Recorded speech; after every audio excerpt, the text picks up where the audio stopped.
요즘 이제 한자에 대해서 좀 뭐 학교에서 많이 안 가르친다는 얘기가 드는데 그래도 일단 우리가 사자성어 종종 하잖아요. 여러분 자막에 있는 저 한자가 저 사자성어가 무슨 단어인지 익숙한 단어인가요? 무슨 단어죠? 예, 동상이몽. 예, 그 뜻도 아시나요? 예, 더블 침대에 같이 누워서 잠을 잔데 각기 다른 꿈을 꿔요. 한 침대에 있으면 꿈도 같이 꾸면 좋은데 꿈 따로 사람 각기 이런 모습. 그래서 저 동상이몽을 어떻게 표현한가? 동상각몽 이런 단어도 쓰더라고요. 우리가 겉으로 볼 때는 서로 같은 방향에서 가는 것 같아요. 그런데 생각을 이렇게 깊이 있게 면밀히 살펴보면은 그 생각을 살펴보면은 서로가 한 방향을 가는지 따로따로 가는지 정확히 볼 수 있어요. 부부일지라도 부부의 마음과 생각이 같은 방향을 지향하지 않으면 부부는 늘 다투게 되세요. 한 몸이라고 하지만은 생각의 교감이 없이 생각의 조율 없이 인생길을 함께 가는 것은 힘듭니다. 고통스럽습니다. 여러분 성경을 보면은 예수 믿는 우리를 가리켜서 뭐라고 표현하는가? 그리스도의 신부 이런 단어를 써요. 무슨 뜻이에요? 신랑들이 예수님과 함께 걷는다는 거예요. 하나님과 연합됐다는 거예요. 예수님과 연합됐다는 거예요. 그러면은 부부가 한 몸인 것처럼 예수님과 우리도 한 몸이에요. 그래서 성경을 보면은 그리스도의 몸 이렇게 교회를 지칭합니다. 교회는 건물이 아니에요. 우리 자신이 곧 하나님이 거하시고 예수님이 거하시는 곳이라는 거예요. 주님과 함께 살아요. 그런데 주님과 우리와 한 방향에서 같이 걷는가? 그것은 생각을 서로 살펴보면 알 수 있다는 거예요. 오늘 이제 본문에 보면 여러 사람들이 등장합니다. 이들의 생각을 보면은 이들이 진짜 예수님과 함께 걷는 제자인가 아닌가 정확하게 체크가 되어져요. 말씀을 나누기 전에 성경에 보면 고린도서 5장 17절에 이런 말씀이 있습니다. 그런즉 누구든지 그리스도 안에 있으면 새로운 피조물이라. 이전 것은 지나갔으니 보라 새 것이 되었도다. 새로운 피조물 새 것. 여러분 예수 믿으면은요 삶이 총체적으로 바뀌어진다는 거예요. 믿기 전과 믿은 다음에 달라도 너무 달라요. 예수 믿었는데 변화가 없다, 달라지지 않다. 그런 진짜 예수 제대로 믿은 게 아니에요. 성경에 예수님 말씀 없어요. 예수 믿는 순간 거듭난다, 새롭게 된다 이렇게 표현해요. 골로새서 보면은 어떻게 표현하는가? 새 사람을 입었으니 이는 자기를 창조하신 이의 형상을 따라 지식에까지 새롭게 하심을 입었다. 지식이 뭐예요? 생각, 가치관이에요. 예수 믿으면 생각이 달라지고 가치관의 변화가 일어난다 뜻이에요. 이걸 보면 진짜 예수 믿는지 아닌지 체크가 되어진다는 거예요. 이제 오늘 본문으로 같이 들어가는데 이 본문을 보면 여러 부류의 사람들이 등장합니다. 그 첫 번째 사람이 등장하는데 이 사람은 서기관이에요. 근데 이 서기관을 통해서 보여주는 모습 보면은 이 사람은 정말 예수님의 제자를 되기 원하고 예수님께 나도 제자의 길을 가고 싶다고 하는데 이 사람은 절대 제자가 될 수 없는 모습을 보여줘요. 그 생각 속에 그걸 보여줘요. 전혀 다른 동상이몽의 모습. 이 한 서기관을 보십시오. 이 사람의 특징을 보면 생각에 딱 뭐가 보이는가? 이기심. 이게 보여요. 여러분 본문의 18절을 보십시오. 예수께서 무리가 자기를 에워싸 싸는 것을 보시고 건너편으로 가기를 명하셨다. 즉 이 배경을 여러분 조금 이해를 하셔야 됩니다. 이 본문의 앞단락을 보면은 예수님이 이제 산상수훈 말씀을 전하고 난 다음에 산 위에서 내려와요. 많은 사람들이 사는 인생의 현장에 오셔요. 그때 사람들이 예수님 곁으로 몰려와요. 근데 이 몰려든 사람의 공통된 특징이 뭔가? 환자들이었어요. 나병 환자부터 그리고 중풍병으로 고통받는 백부장의 하인 그리고 베드로의 장모 열병을 앓고 있는 그 모습 그것뿐만 아니라 각종 질병이 앓고 있던 사람들 그리고 영적으로 귀신에 시달린 사람들 그런 사람들이 몰려왔어요. 수많은 사람들이 예수님께 와서 고침을 받았어요. 나은 사람들이 가만히 있겠어요? 나 이런 병이 걸렸는데 예수님이 고쳤다. 그러면 아픈 사람들 어떻게 반응하겠어요? 그 얘기 듣고 가만히 있지 못해요. 나도 좀 고쳐주세요. 그래서 온 동네 방네 소문이 난 거예요. 그 장면이 오늘 본문의 이 모습입니다. 예수님께 얼마나 많이 사람들이 밀려오는지 물밀듯 밀려와요. 마치 쓰나미처럼 밀려오는 모습. 예수님 가만히 있으면 압사당할 만큼. 그래서 예수님이 지금 그 장소를 피하셔요. 배를 타고 건너편 동네로 가시려는 모습을 보여줘요. 이제 이런 모습을 보면서 한 서기관이 등장해요. 이 사람에 대해 성경을 보면 어떻게 펴는가? 이 사람의 신분, 직업까지 소개해줘요. 한 서기관. 왜 성경은 이 사람의 신분, 이 직업을 소개했을까? 이유가 있어요. 이 사람이 예수님께 찾아와서 이렇게 표현합니다. 19절 보십시오. 선생님이요, 어디로 가시든지 저는 따르리이다. 예수님의 제자로 자원한 거예요. 여러분, 서기관에 조금 이해가 필요합니다. 예수님 당시의 서기관은요, 상류 계층이에요. 인텔리예요. 이 사람은 권력의 최정상에 있어요. 공의의원이에요. 그리고 율법을 가까이 있는 사람이에요. 성경을 해석하고 그 뜻이 뭔지 가르쳐주면서 사람들하고 반듯한 인생길을 걸어가도록 도와주는 사람이에요. 그리고 구조로 내려주는 하나님의 말씀들을 글로 적어서 새 책을 만들어줘서 바르게 살 수 있도록 도와주는 사람이에요. 지적인 능력도 있죠. 권력도 쥐고 있죠. 인기도 한 몸에 쥐고 있어요. 뭐가 부럽겠어요? 그런 사람이 지금 예수님께 찾아왔어요. 예수님, 저 하고 있는 이 일 내려놓겠습니다. 서기관 내려놓고 예수님의 제자가 되겠습니다. 지금 이 얘기를 하고 있어요. 여러분, 이 사람이 왜 그렇게 반듯한 직장도 있고 잘 나가는 직종에 일하고 있는데 남이 부러워할 만큼 그런 상류층에 있는데 왜 예수님의 제자가 되려 했을까요? 도대체 왜? 이 사람의 속내를 예수님이 정확하게 간파하시고 이렇게 말씀하십니다. 여러분 20절 말씀 보십시오. 예수께서 이르시되 여우도 굴이 있고 공중의 새도 거처가 있으되 인자는 머리 둘 곳이 없다.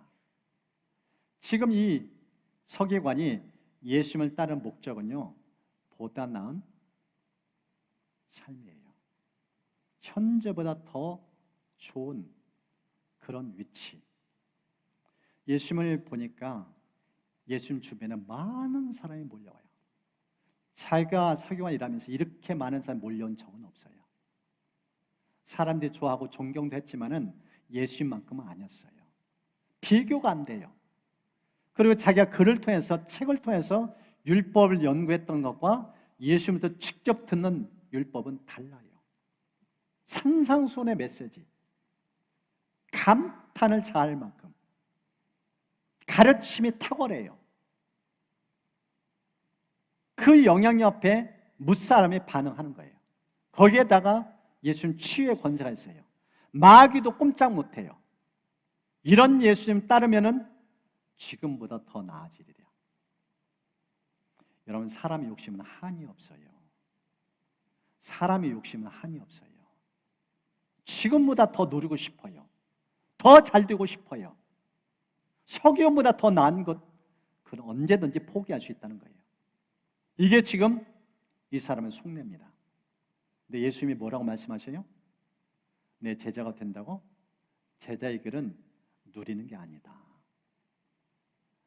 제자의 길은 대가지불이 필요하다. 안정된 삶, 그건 없다. 너 지금 고위층이지 않느냐? 집 있지 않느냐? 나 따르면 집 없어. 어디서 살지 몰라. 눕는 곳이 안방이고 너희 집이야. 너 그럴 각오 되어 있어? 지금 그걸 묻고 있어요.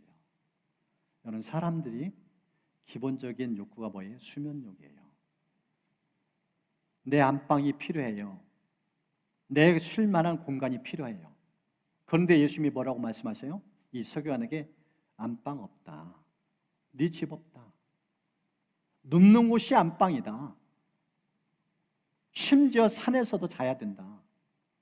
이 얘기를 던지고 있는 겁니다. 무슨 뜻일까요? 이 사람은 제자들을 몰라요. 제자의 길이 어떤 것인지 몰라요. 그저 예수님 주변에 몰려든 사람들, 그걸 보고 눈이 휘둥그레진 거예요. 예수님 따르면 이끼 한 몸에 얻는다. 이 서기관과 비교 안 된다. 욕심이 끊임이 없어요. 자기 이심 충족을 위하여 예수님을 도구로 이용하는 목적, 그런 마음을 가지고 지금 제자길을 가겠다는 거예요. 사람의 속내, 동기까지 꿰뚫어 보신 예수님, 예수님 찬물을 끼얹는 거예요. 그런 마음 가지고 나 따르면 안 돼. 따를 수 없어. 중도 하차해. 끝까지 제자에게 못 가. 그래서 아예 제자의 입문도 못하게 막아버린 거예요. 어떤 마음을 가지고 예수를 따르는가? 한국 교회 한동안 전도할 때 6, 70년 때 주로 전도의 방법이 무엇인가? 사람을 만나면 예수 믿으면 잘 살아. 나 예수 믿고 나서 이렇게 잘 됐어. 시절이 가난했는데 우리 집 앞간 하나님께서 선물 주셨어. 자식들 반듯하게 직장 갖고 있어. 하나님 이렇게 복 주셨어. 이게 간증이었어요. 이게 예수 믿는 증거였어요. 근데 이게 다가 아니에요. 성경에 예수님이 뭐라고 말씀하세요? 예수 따른 게 복받고 잘 되는 거, 물론 복도 주셔요. 하나님 은총도 힘입어요. 근데 그게 다가 아니라는 거예요. 진짜 예수 제대로 믿는 게 무엇인가? 희생을 각오해야 된다는 거예요. 헌신을 각오해야 된다는 거예요. 누리는 것이 아니라 나누는 것, 베푸는 것, 철저히 낮아지는 것. 예수님은 하늘 보좌를 버리시고 피조물의 인간의 모습으로 오셨어요. 예수님 잠자리가 없어요. 나는 집 없다 이렇게 말씀하고 있어요. 얼마든지 누르시는 분이신데 그걸 내려놨어요. 이게 예수님이 가시는 길이라는 거예요. 그래서 우리가 왜 예수 믿는지, 무엇 때문에 예수 믿는지, 무슨 목적과 동기를 가지고 예수 믿으려는지 제대로 체크를 해야 됩니다. 이건 놓치면은 예수 믿으면서 좀 힘들고 어려워지면은 그냥 불평뿐만 아니라 이런 예수 필요 없다. 금방 돌려요. 금방 등지고 안 나와요. 시험 들고. 오늘 성경은 예수님이 그걸 따지는 거예요. 나 따르는 길은 고생 각오해야 된다. 어려움이 따른다. 쉬운 길이 아니다. 이렇게 말씀하고 있어요. 안정을 포기하는 이 태도. 그 전곡을 찌르는 메시지입니다. 마가복음 10장에 보면은 이렇게 말씀합니다. 예수님 오신 목적. 우리 같이 좀 읽겠습니다. 인자가 온 것은 섬김을 받으려 함이 아니라 도리어 섬기려고 자기의 목숨을 많은 사람이 대속물로 주려 함이니라. 섬김을 받기 위해서 온 거예요. 섬기려고 왔다 했어요. 예수님 공생의 마지막 부분 보세요. 수건권에서 제자들 발을 시켰어요. 예수님 당시에 발은 누가 시켰는가? 노예가 시켰어요. 종들이 시켰어요. 근데 예수님이 제자들 발을 씻으신 거예요. 섬기러 오신 예수님의 모습을 그걸 보여준 겁니다. 이걸 놓치면 안 될 것을 지금 말씀하고 있는 거예요. 생명까지 주시게 오신 분, 대가집을 하되 어느 정도 대가집인지 그걸 우리에게 보여줍니다. 두 번째는요, 오늘 봄에 등장하는 사람은 아버지 장례를 먼저 치르고 예수님을 따르겠다 하는 사람이 등장합니다. 이 사람한테 주시는 두 번째 메시지인데요, 우선순위입니다. 이 두 번째 사람한테 우리에게 주시는 메시지는 우선순위. 여러분 본문의 21절 보십시오. 이 사람이 하는 말, 주여 내가 먼저 가서 내 아버지를 장사하게 허락하옵소서. 지금 이 사람은 예수님을 가리켜서 뭐라고 고백해요? 주여라는 단어 써요. 내 인생의 주인이라는 거예요. 이분 따르는 길이 내가 제대로 인생에 산다고 그런 마음을 담아서 주님이라는 고백을 써요. 로도십을 인정해요. 그런데 이 사람 표현을 보십시오.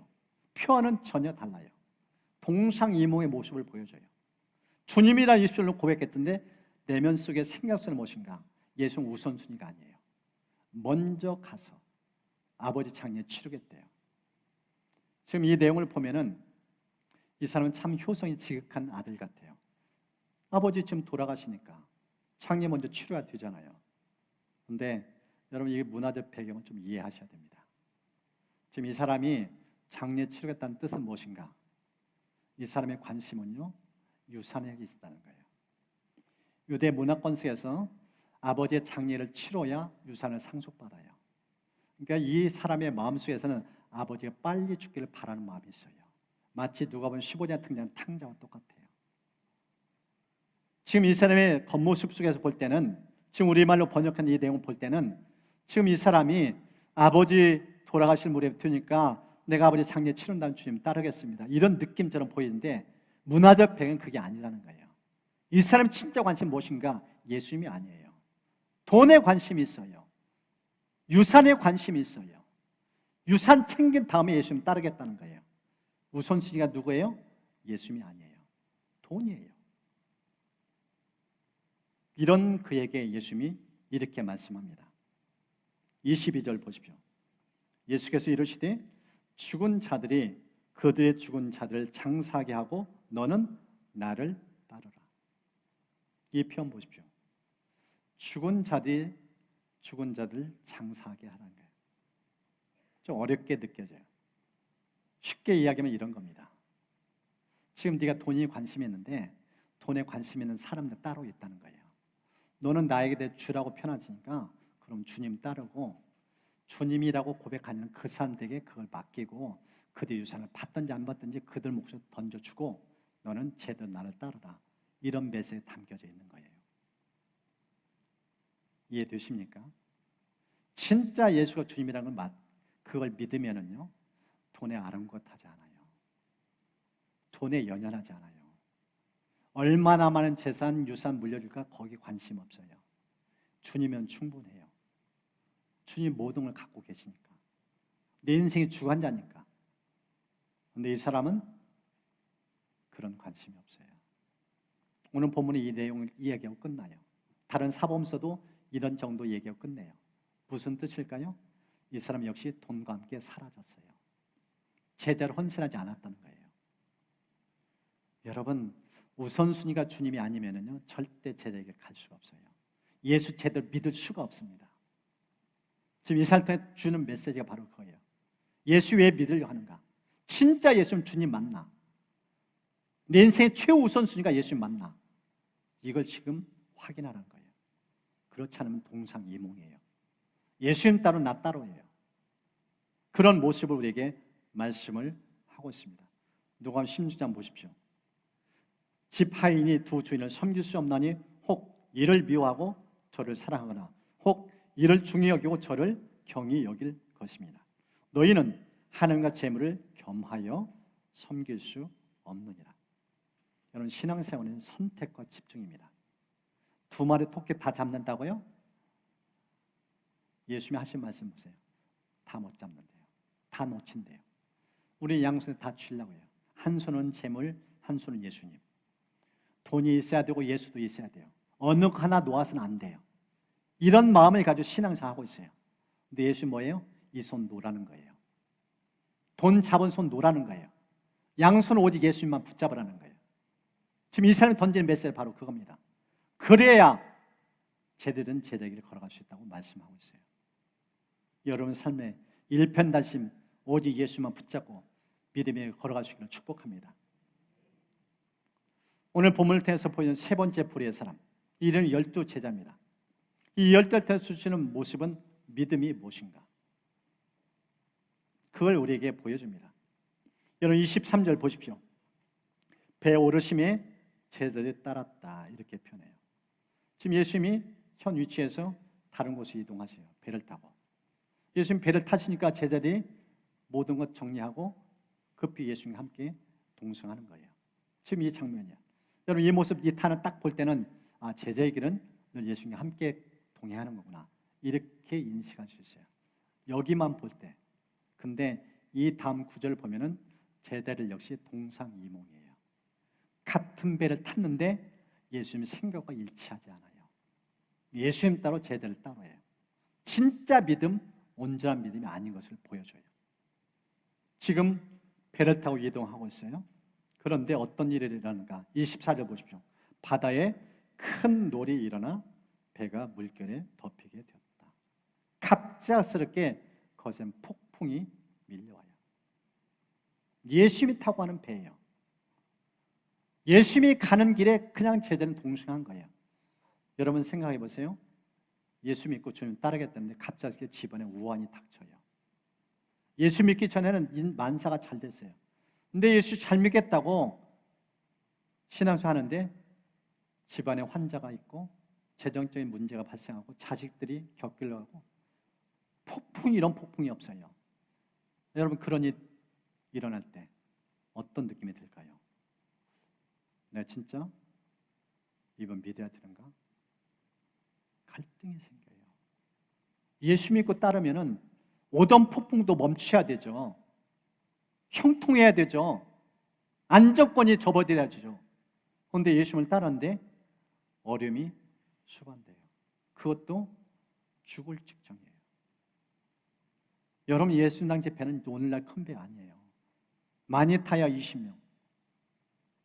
그것도 수동으로 움직여요. 노를 저어야 돼요. 그런 배예요. 그런 배에 물이 들이닥쳤으니 침몰 위기죠. 두려움이 가득한 거예요. 예수님 따라 죽게 될 위기예요. 그래서 이 표현을 보십시오. 25절. 그 제자들이 나와 깨우며 이르되 주여 구원하소서. 우리가 죽겠나이다. 지금 그 얘기를 하는 거예요. 여러분 예수 믿고 주님 따르다가 죽게 됐어요. 여러분 그 입장에다 생각해 보세요. 후회 막심하지 않겠어요? 이런 예수 믿을 필요가 있나? 아니, 예수님 생명이라는데, 예수님 길이라는데, 진리라는데 이게 길이고 진리고 생명인가? 나 죽이려고 작정하신 분 아닌가? 그런 느낌 들지 않겠어요? 지금 제들의 속내가 그겁니다. 이런 위기인데 예수님은 어떤 모습인가? 여러분 본문 보십시오. 24절 하반절. 예수께서는 어떻다고요? 주무시고 계세요. 고난 잠을 자요. 그것도 코를 골며. 여러분 이해가 되셔요? 제자는 지금 죽을 지경인데 예수님은 천하태평이에요. 지금 어떤 일이 일어나는지 하나도 몰라요. 깊은 안식에 들어갔어요. 여러분 이런 예수님 보면서 어떤 느낌이 들어요? 어떤 생각이 들어요? 이런 예수 믿을 필요가 있나? 나는 죽게 되는데 손 하나 안 써요. 잠만 자요. 무능해 보여요. 방관자예요. 아무런 도움이 안 돼요. 위기 있으면 어떻게 돼요? 자다가도 벌떡 일어나야죠. 도와줘야죠. 적극적으로 개입해 주셔야죠. 근데 예수님은 제대로 깨울 때까지 고난 잠에 취해 있어요. 여러분 이런 예수 믿을 가치가 있어요? 믿고 싶겠어요? 이런 예수? 아마 이게 육지였으면 제자들 예수님을 싸우고 당신 길 가라고, 난 내 길 가겠다고, 당신 믿다가 나 죽을 뻔했다고, 2번 다시 당신 안 찾겠다고 아마 그렇게 돌아섰을 거예요. 지금 그런 위치예요. 그런 입장이에요. 이런 상황 속에서 반전이 일어납니다. 26절 보십시오. 예수께서 이르시되 어찌하여 무서워하느냐? 믿음이 작은 자들아. 지금 예수님이 일어나서 한 것은요, 이 폭풍우를 잠재우기 전에 제자들의 믿음 없는 것을 책망하셔요. 여러분 이해가 되셔요? 오히려 위안해야 되고 미안하다. 너무 피곤해서. 우리가 앞에 봤잖아요. 수많은 사람들을 고쳐줬어요. 얼마나 피곤했는지 폭풍우가 오는데도 그걸 못 느낄 정도로 깊은 잠을 잤어요. 그 정도로 예수님 피곤하셨다는 거예요. 그럼 예수님이 깨어나시면서 미안하다. 내가 하도 피곤해서 이랬다. 이제 걱정 마. 내가 다 잠자게 해줄게. 이렇게 할 수도 있잖아요. 근데 이 본문 보십시오. 예수님 제자를 책망해요. 어떻게 책망해요? 왜 믿음이 없느냐? 이게 진짜 믿음 가졌냐? 무슨 뜻일까요? 너희들 진짜 나 예수를 제대로 믿고 따르냐? 제자 맞냐? 너희 나를 주라 시인하면서 인생 바쳤잖아. 가족들도 내버리고 직장도 내버리고 나이가 오래됐잖아. 그런데 폭풍 앞에서 이렇게 한없이 무너지는 거, 이게 내 제자 맞냐? 이게 예수 제자 맞냐? 이걸 지금 따지는 거예요. 여러분, 우리 믿음은요, 지금 이런 분위기에서는 체크가 안 돼요. 다 예수 잘 믿는 것 같아요. 예배 드리는 모습이 너무 아름다우니까. 근데 이게 여러분 믿음 아니에요. 진짜 믿음은 어디서 나타나는가? 폭풍의 현장에서, 환난 닥칠 때, 역경 앞에서, 집안의 우환이 끊이지 않아요. 어려움이 닥쳐요. 그 현장에서 어떤 행보를 취하는가, 어떤 말을 하는가, 그것 보면 여러분 믿음이 실상화한다는 거예요. 제자들은 믿음의 천박함을 보여줬어요. 민낯을 보여줬어요. 너무나 믿음이 없어요. 예수님을 곁에 뒀어요. 한 배 탔고 있어요. 동승한 예수님인데 예수님 곁에 두고도 두려워 벌벌 떨어요. 여러분, 주무시고 예수님 이 모습 무능한 예수님이 아니에요. 그럴 정도로 고난 잠을 찾는 피곤을 뛰어넘어서 하나님의 평안의 모습을 보여줘요. 제자는 그걸 읽을 줄 몰라요. 이렇게 제자를 책망한 후에 이제 예수님이 누구신지 보여줍니다. 26절 하반절, 곧 일어나서 바람과 바다를 꾸짖으시니 아주 찬잔하게 되었다. 여러분, 금방에도 집어삼킬 것 같았어요. 다 수장당할 위기가 있었어요. 그런데 일어나서 예수님이 말씀 딱 하니까 폭풍우가 일순간에 잠잠해져요. 그렇게 집어삼킬 같은 파도가 잠잠해져요. 무슨 뜻일까요? 예수님 누구신지 제대로 보여준 거예요. 여러분, 예수님 어떤 분이에요? 천지를 지신 창조주예요. 천지를 어떻게 창조하셨나요? 빛이 있으나 빛이 있었어요. 말씀대로 되어졌어요. 지금 예수님 입에 흘러나가는 천지를 창조하는 하나님의 말씀의 권세예요. 그 말씀 앞에 지음받은 피조물이 무릎 꿇어요. 순종해요. 제자들은 그동안 육지수 예수님만 봤어요. 사람 고치고 귀신 쫓아내는 그런 예수님을 봤어요. 바다 한복판에서 지금 제대로 목격한 예수님은 창조주예요. 온세 다시로 통치하시는 전능하신 하나님의 모습을 지금 보고 있어요. 그분의 말씀 앞에 천지가, 바람이, 파도가 잠잠해져요. 말을 들어요. 순종해요. 예수님은 그 예수님을, 제자는 그 예수님을 몰랐어요. 그래서 이 표현을 보십시오. 27절, 우리 27절 말씀은 함께 좀 읽겠습니다. 그 사람들이 놀랍게 여겨 이르되 이가 어떠한 사람에게 바람과 바다도 순종하는가. 지금 제자리의 표정 보십시오. 눈이 휘둥그레졌어요.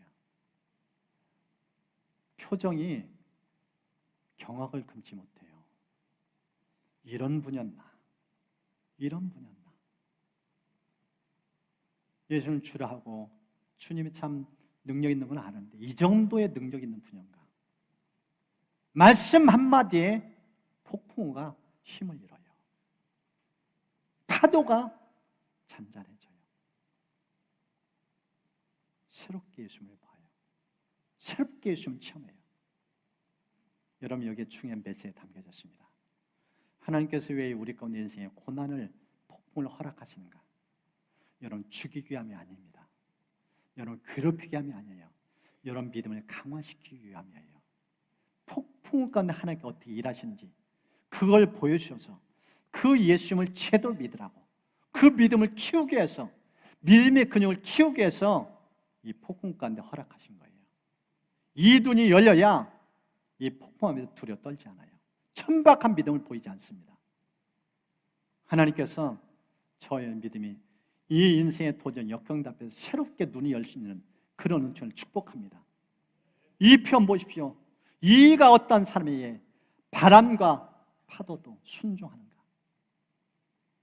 주님은 세상 권세 쥐고 계셔요. 모든 마음을 다스리는 전능자예요. 그분이 입을 열면 모든 게 잠잠게 되어져요. 여러분, 지금 여러분 인생 속에 어떤 폭풍가 있는지 모르겠어요. 무슨 일로 힘들어하고 고통하는지 모르겠어요. 주님이 입을 열면 그거 다 잠잠게 되어져요. 그걸 믿으시길 축복합니다. 그 주님의 권세, 그 능력 절대 신뢰하고 오직 예수님만 붙드시는 은총을 축복합니다. 이제 방향이 전환됐어요. 이제 폭풍에 잠잠게 되어지고 이제 예수님이 가시던 배가 이제 그 목적지인 가다르 지방에 도착해요. 이 가다르 지방에 보니까 진짜 폭풍 만난 두 사람이 등장해요. 바다에서 폭풍, 이것과 비교한대요. 오늘 본문은 이렇게 표현합니다. 28절. 또 예수께서 건너편 가다르 지방에 가시며 귀신 들린 자 둘이 무덤 사이에서 나와 예수를 만나니 그들은 몹시 사나워 아무도 그 길로 지나갈 수 없을 지경이다. 이 두 사람 폭풍 가운데 있어요. 어떤 폭풍? 귀신 폭풍. 사로잡아요. 어느 정도인가? 무덤 사이에 거했다고 표현했어요. 그리고 이 사람 표현 보십시오. 몹시 사납다. 마가복음 5장에 똑같이 등장하는데 5장에는 어떻게 표현한가? 이들의 힘은요, 쇠고랑을 찾는데 이걸 끊어내요. 쇠사슬을 끊어내요. 그럴 정도로 힘이 세요. 그러니까 사람들이 이 사람 근처에 가지를 못해요. 두려워 벌벌 떨어요. 이들은 옷이 없어요. 다 벗어버렸어요. 낮이고 밤이고 고래고래 소리 질러요. 맨정신이 아니에요. 의사소통이 안 돼요. 귀신에 사로잡힌 결과 완전히 삶이 망가졌어요. 찢겨진 인생, 파괴된 인생, 그 현장에 예수님이 가신 거예요. 그래서 예수님이 이들을 괴롭히는 귀신들을 쫓아내요. 근데 성경을 보면 마가복음 5장에는 예수님이 이 고통받는 사람들 앞에 이들 괴롭히는 귀신 앞에 얘기를 해요. 네 이름이 뭐냐? 그랬더니 군대니이다 그래요. 원어상으로 레기온인데 로마 군단 규모예요. 몇 명인가? 6천. 6천 마리 귀신떼가 지금 이 두 사람들 침투해 있는 거예요. 귀신 하나가 사람을 괴롭히도 힘든데 6천 어떻게 되겠어요? 그러니까 괴력이 나와요. 어느 누구도 통제가 안 돼요. 그런 고통을 겪고는 사람이 찾아가서 예수님이 인생의 무거운 좀 풀어내줘요. 자유케 만들어줘요. 그런 상황 속에서 이 괴롭던 귀신들이 예수님께 이런 고백합니다. 하나님의 아들이요. 참 이 모습 보면은 귀신과 자는 알아맞힌다는 말이 똑같아요. 정확하게 예수님에 대해 신앙 고백해요. 당신은 하나님의 아들 맞습니다. 그러면서 예수님이 두려워 떨어요. 그러면 자기들이 요청을 해요. 우리 이제 어차피 내쫓길 바인데 쫓아낼 바에야 저 돼지떼에도 보내달라고 요청을 해요. 자기들이 요청해서 예수님이 그럼 가라. 그러니까 이 귀신떼가 2,000마리 귀신, 2,000마리 돼지떼에 이 귀신이 들어가요. 그리고 이 갈려 호수에 다 몰살을 당해요. 이게 본문의 내용이에요. 근데 성경을 보니까 마가복음 5장에 돼지떼가 오늘 본문은 많은 돼지떼 이렇게 펴는데 숫자가 등장해요. 마가복음 5장에는 2,000마리의 돼지떼가 몰살 당한 거예요. 숫자를 마가복음 5장에는 기록을 해놨어요. 왜 그랬을까? 이 본문을 보면은 사람들의 속내가 등장해요. 이 가다르 지방의 사람들, 이제 이 귀신들의 사람들이 자유케 됐죠. 온전케 되어서 정신이 제대로 돌아왔어요. 그래서 이 돼지 사는 사람들이 동네에 들어가서 이 얘기를 꺼낸 거예요. 그러니까 사람들의 반응이 나타납니다. 34절. 온 시내가 예수를 만나려고 나가서 보았다. 이렇게 표현합니다. 이 34절에 보니까 예수를 만나기 위해서 온 동네 사람들이 몰려와요. 그 광경이에요. 그런데 마가복음 5장에는 이렇게 좀 더 상세하게 기록했습니다. 치던 자들이 도망하여 읍내와 여러 마을에 말하니 사람들이 어떻게 되었는지를 보러 와서 예수께 이르러 그 귀신 들렸던 자, 곧 군대 집혔던 자가 옷을 입고 정신이 온전하여 앉은 것을 보고 두려워하더라. 두려워하더라. 이렇게 기록됐어요. 여러분 생각해 보세요. 상식적으로 그동안 이 두 사람은 이 동네 사람을 가까이 하기를 힘들었어요. 왜요? 너무 무서우니까. 자기들이 고통받을까 봐, 해코지 당할까 봐 가까이 할 수 없었어요. 근데 지금 예수님이 오셔서 이 귀신을 쫓아냈고, 이제 보세요. 옷도 입었죠. 정신도 온전해졌어요. 그리고 앉아 있어요. 평온한 상태예요. 그럼 그 사람에게 다가가서 그동안 얼마나 고생 많았습니까? 우리가 그동안 참 당신 보면서 너무 가슴이 아팠습니다. 이제 안심해도 됩니다. 우리가 같이 지냅시다. 껴안고 축복하고 격려해야 돼요. 그런데 지금 이 사람 보고 어떻게 반응이? 두려워했대요. 여러분 이해가 되십니까? 근데 이런 모습이 다가 아니에요. 예수님께 이 동네 주민들이 취한 태도를 보십시오. 그 지방에서 떠나가시기를 간구하더라. 그 지방에서 떠나시기를 간구하더라. 34절에 정확하게 이 동네 사람들의 모습을 표현해줘요. 여러분 이해가 되셔요? 지금 예수님이 오셔서 동네를 평온케 만들어줬어요. 우범지대예요. 섬뜩한 곳이에요. 이 무덤감은 무시무시했어요. 동네 사람들이 그 얘기만 들어서 소름 끼칠 정도로. 근데 예수님 오셔서 평온하게 만들어줬어요. 그러면 어떻게 취해야 돼요? 예수님 우리 동네에 좀 더 오래 머무르세요. 이 사람 집안에도 문제가 있어요. 이 가정에 어려움이 있어요. 예수님 좀 도와주세요. 계속적으로 집집마다 데려가시면서 예수님의 도움을 요청했어야 돼요. 그런데 동네 사람들 보십시오. 어떻게 하셨어요? 예수님 떠나래요. 추방해요. 매몰차게 거절해요.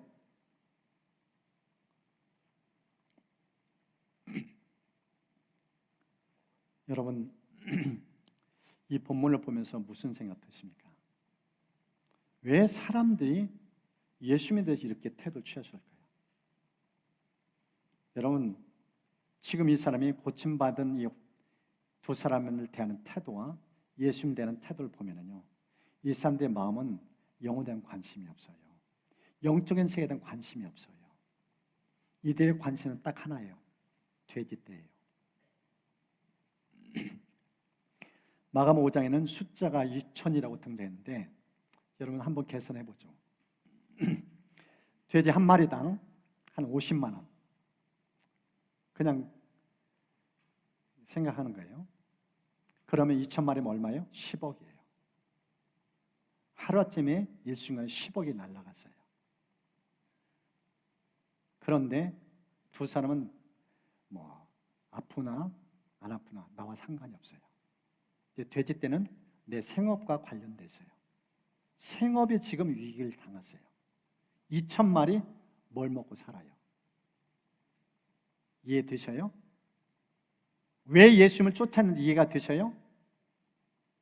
예수님은 우리 먹고 사는데 도움이 하나도 안 돼요. 우리 생업에 손댔어요. 해를 끼쳤어요. 이런 예수님은 곁에 있으면 어떤 해를 당할까 두려워 떨어요.